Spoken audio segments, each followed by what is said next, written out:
ખાતે જાહેર સભા કરવામાં આવી છે, શું કહેશો તે બારામાં? બિલકુલ જેતપુરમાં કોઈ વિકાસ નથી થયો. વર્ષોથી ભાજપે શાસન કર્યું, નગરપાલિકાથી લઈને પ્રધાનમંત્રી સુધીનું ભાજપનું શાસન છે, અને છતાંય પ્રજાએ વલખા માર્યો. પ્રજાએ વિશ્વાસ કર્યો, એક વાર બે વાર છ વખત કામ સુધી ભાજપ ઉપર વિશ્વાસ કર્યો છે. રસ્તા સારા નથી, ગટરની વ્યવસ્થા નથી, પાણી નથી મળતું સારું, શુદ્ધ પાણી માટે વલખા મારવા પડે છે. લોકો કામ માટે જકી રહ્યા છે.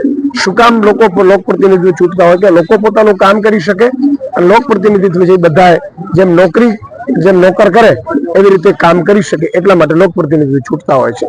પણ ભાજપવાળા જે રીતે આખા તંત્રને કામે લગાડ્યું છે, મેં સાંભળ્યું છે કરોડો રૂપિયા ભાજપવાળા પાસે આવ્યા લાગે છે. અમારા ઉમેદવારોને ઓફરો કરે છે, રેકોર્ડિંગ છે રૂપિયાની. તો મારે એવું કેવું છે કે ભાઈ ઉમેદવારોને રૂપિયા આપો એના કરતા જનતાના કામો કરો, જનતાના વિકાસના કામો કરો. અને તમારી પાસે રૂપિયા હોય, તમને આવડત ન હોય તો ઈશુદાનભાઈ મફતમાં સેવા આપવા તૈયાર છે. આવો હું તમને લખી દઉં કે ભાઈ કઈ રીતે પાણીની વ્યવસ્થા થાય, કઈ રીતે રોડ રસ્તા થાય, કઈ રીતે ભ્રષ્ટાચાર વગર રોડ બને, જે 50 વર્ષ તૂટે નહીં, કઈ રીતે શુદ્ધ પાણી આપી શકીએ. એટલે મારી જનતાને વિનંતી છે, તમને ડરાવે છે, મેં સાંભળ્યું જનતાને ધમકાવે છે, જ્ઞાતિના આગેવાનો કેવા આવે છે. ભાઈ આ તો કોણ કરે? ડોન કરે. દાઉદ ઇબ્રાહિમ જેવા ડોન હોય, ગુંડા હોય, એ કરશે. તો એને આપણે આગળ વધારવા છે. તો મહેરબાની કરીને ભાજપને મત ન આપતા. આમ આદમી પાર્ટી અહીંયા ઉમેદવાર ઉભા રાખ્યા છે ઝાડુના, તમારા માટે ખૂબ કામ કરશે. અને એક વાર ચકાસો, કામ કરે પછી તમે બીજી વાર મત.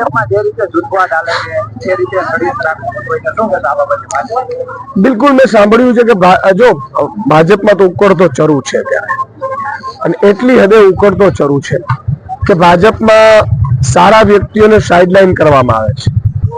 ગુંડાગર્દી કરતા હોય અથવા તો પોતે વધારે પેલી સંપત્તિ એકઠી કરી શકાય એવા લોકોને આગળ કરવામાં આવે છે. મેં સાંભળ્યું છે જેતપુરમાં અહીંયા એક ગ્રુપ છે, એ અપક્ષ તરીકે પણ ભર્યું છે, ભાજપના કોઈ નેતાએ જ ભરાવડાવ્યું છે, મેં સાંભળ્યું છે. જનતાને એટલી જ વિનંતી છે કે આ હવે ઉકળતો ચરુ ગમે ત્યારે ફૂટે ને આપણે નુકસાન કરે, પહેલા આ લોકોને વિદાય આપી દેવી જોઈએ.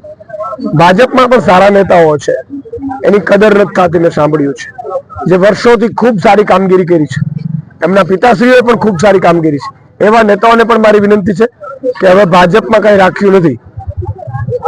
આ સ્વતંત્ર રીતે સારી રીતે કામગીરી કરવી હોય તો આમ આદમી પાર્ટી આપ સૌને આવકારે છે.